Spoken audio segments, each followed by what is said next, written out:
Hello friends, എല്ലാവർക്കും moms കുക്ക്ഹൗസിലേക്ക് ഒരിക്കൽ കൂടി സ്വാഗതം. ഇന്ന് ഞാൻ വന്നിട്ടുള്ളത് വളരെ ടേസ്റ്റി ആയിട്ടുള്ള ഫിഷ് നിർവാണയുടെ റെസിപ്പി ആയിട്ടാണ് കേട്ടോ. ഷെഫ് പിള്ള സാറിൻ്റെ എല്ലാവർക്കും അറിയാൻ പറ്റും. ഷെഫ് പിള്ള സാറിൻ്റെ ഒരു സിഗ്നേച്ചർ റെസിപ്പി തന്നെയാണെന്ന് പറയാം ഇത്. അപ്പോൾ നമുക്ക് വീഡിയോ കാണാം. ആദ്യം ഒന്ന് ഫിഷ് മാരിനേറ്റ് ചെയ്യാനുള്ള ഒരു മസാല ഞാൻ റെഡിയാക്കുന്നുണ്ട്. അതിനായിട്ട് 2 അല്ലി ഉള്ളി എടുത്തിട്ടുണ്ട്. ഇഞ്ചി 2 കഷ്ണം, അത്യാവശ്യം വലിയ കഷ്ണമാണ് എടുത്തിരിക്കുന്നത്. 2 അല്ലി വെളുത്തുള്ളി, പച്ചമുളക് 4 എടുത്തിട്ടുണ്ട്, ഒരു തണ്ട് കറിവേപ്പില. ഇവയെല്ലാം കൂടെ നമുക്കൊന്ന് ഫൈനായിട്ട് അരച്ചെടുത്തിട്ട് വരാം.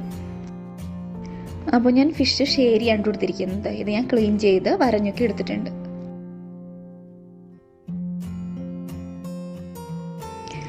ഇതിലേക്ക് ഞാൻ 1/2 ടേബിൾ സ്പൂൺ മഞ്ഞൾപ്പൊടി, 1/2 ടേബിൾ സ്പൂൺ മുളക് പൊടിയും കൂടെ ഇട്ട് കൊടുക്കുന്നുണ്ട്.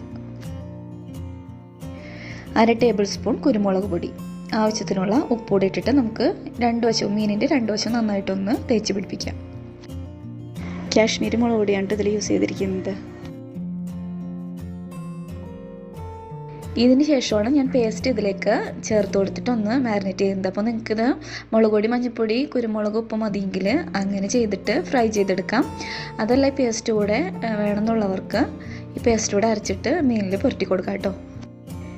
ഈ മസാലയും ഞാൻ ഫിഷിൻ്റെ 2 സൈഡും നന്നായിട്ട് തന്നെ തേച്ച് പിടിപ്പിച്ചിട്ടുണ്ട്.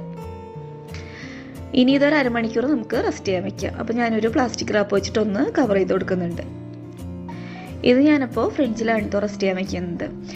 ഫ്രിഡ്ജിൽ വയ്ക്കുമ്പോൾ ഫ്രീസറിൽ വയ്ക്കുന്നവർക്ക് വയ്ക്കാം. ഫ്രൈ ചെയ്തെടുക്കുന്നതിന് ഒരു അരമണിക്കൂർ, ഒരു 20 മിനിറ്റ് മുമ്പെങ്കിലും പുറത്ത് വെച്ചിട്ട് വേണം ഫ്രൈ ചെയ്തെടുക്കാൻ കേട്ടോ. ആ തണുപ്പൊക്കെ ഒന്ന് പോയിട്ട് വേണം ഫ്രൈ ചെയ്തെടുക്കാൻ. അരമണിക്കൂർ ആയിട്ടുണ്ട്. ഇനി നമുക്ക് ഫിഷ് ഒന്ന് ഫ്രൈ ചെയ്തെടുക്കാം. അതിനായിട്ട് ഞാനൊരു പാൻ വെച്ചിട്ടുണ്ട്. ഇതിലേക്ക് ഞാൻ വെളിച്ചെണ്ണയാണ് കേട്ടോ ഒഴിച്ചു കൊടുക്കുന്നത്. വെളിച്ചെണ്ണയിൽ ഫ്രൈ ചെയ്തെടുക്കുന്നതാണ് ഈ ഒരു റെസിപ്പിക്ക് ഏറ്റവും ടേസ്റ്റ്. വെളിച്ചെണ്ണ ചൂടായിട്ടുണ്ട്. ഇതിലേക്ക് ഞാൻ ഒരു തണ്ട് കറിവേപ്പില ഇട്ട് കൊടുക്കുന്നുണ്ട് കേട്ടോ. ഇനി നമുക്ക് ഇതിൻ്റെ മുകളിലായിട്ട് മാരിനേറ്റ് ചെയ്ത് വെച്ചിരിക്കുന്ന ഫിഷ് കൂടെ വെച്ച് കൊടുക്കാം.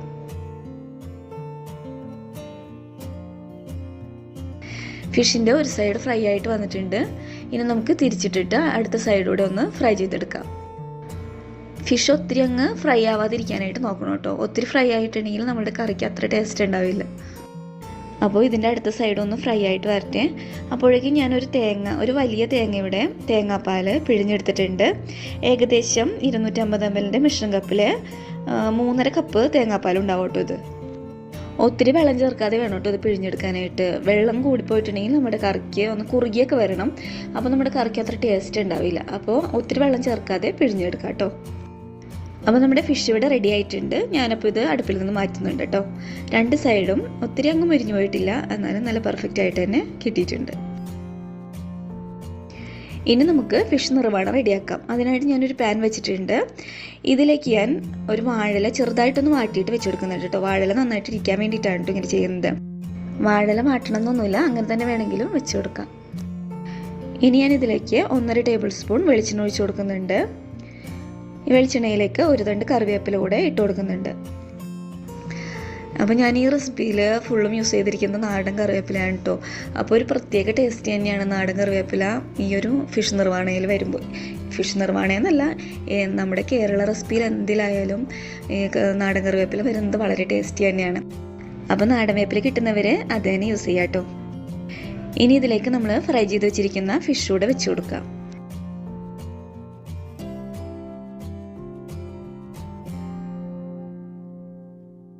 കൂടെ തന്നെ നമ്മൾ പിഴിഞ്ഞ് വെച്ചിട്ടുള്ള തേങ്ങാപ്പാലുണ്ടല്ലോ, അതുകൂടെ നമുക്കിതിലേക്ക് ഒഴിച്ചു കൊടുക്കാം.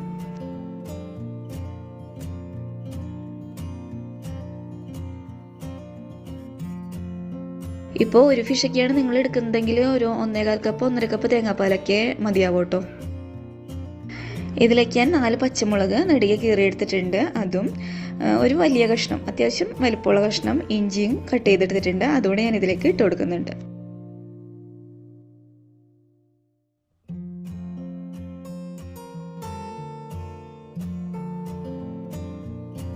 ഇനി ഇതിലേക്ക് ആവശ്യത്തിനുള്ള ഉപ്പുപൊടി ഇട്ട് കൊടുക്കുന്നുണ്ട്.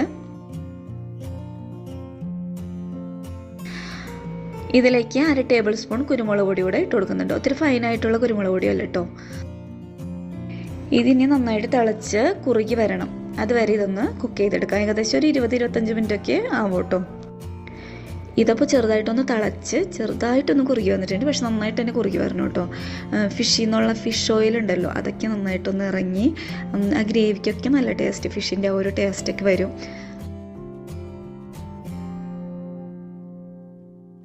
ഇതിലേക്ക് 1 ടേബിൾ സ്പൂൺ വെളിച്ചെണ്ണ ഒഴിച്ച് കൊടുക്കുന്നുണ്ട്. 1 തണ്ട് കറിവേപ്പില കൂടെ ഇട്ട് കൊടുക്കുന്നുണ്ട്. ഇനി നമുക്ക് ഫ്ലെയിം ഓഫ് ചെയ്യാം. അപ്പോൾ ആ കുറുകി നന്നായിട്ട് തന്നെ വന്നിട്ടുണ്ട്. ഏകദേശം എനിക്കൊരു 25 മിനിറ്റൊക്കെ എടുത്തിട്ടുണ്ട് കേട്ടോ. അപ്പോൾ നിങ്ങൾക്ക് കുറച്ചുകൂടെ ഗ്രേവി വേണമെന്നുണ്ടെങ്കിൽ അതിനനുസരിച്ച് എടുക്കാം. ഞാനിപ്പോൾ ഒന്നുകൂടെ ഇത് വറ്റിച്ചെടുത്തതേ ഉള്ളൂ. ഈ ഗ്രേവി തന്നെ കഴിക്കാനായിട്ട് ഭയങ്കര ടേസ്റ്റാണ് കേട്ടോ. അത് എനിക്ക് പറഞ്ഞറിയിക്കാൻ പറ്റില്ല. നിങ്ങൾ എന്തായാലും ഒന്ന് ട്രൈ ചെയ്ത് നോക്കണം. ഒരു തവണയെങ്കിലും ഒന്ന് ട്രൈ ചെയ്ത് നോക്കാം കേട്ടോ. ഇതിപ്പോൾ പാലപ്പത്തിനോ അല്ലെങ്കിൽ പൊറോട്ട, ബ്രെഡ്, ഇതിൻ്റെ കൂടെയൊക്കെ നല്ലൊരു കോമ്പിനേഷനാണ് കേട്ടോ. അപ്പോൾ ഈ റെസിപ്പി നമുക്ക് ഷെയർ ചെയ്ത ഷെഫ് പിള്ള സാറിന് എൻ്റെയും എൻ്റെ ഫാമിലിയുടെയും ബിഗ് സല്യൂട്ട്. അപ്പോൾ ഈ വീഡിയോ ഇഷ്ടമായാൽ ലൈക്ക് ചെയ്യുക, ഷെയർ ചെയ്യുക, സബ്സ്ക്രൈബ് ചെയ്യുക. Okay bye, thank you.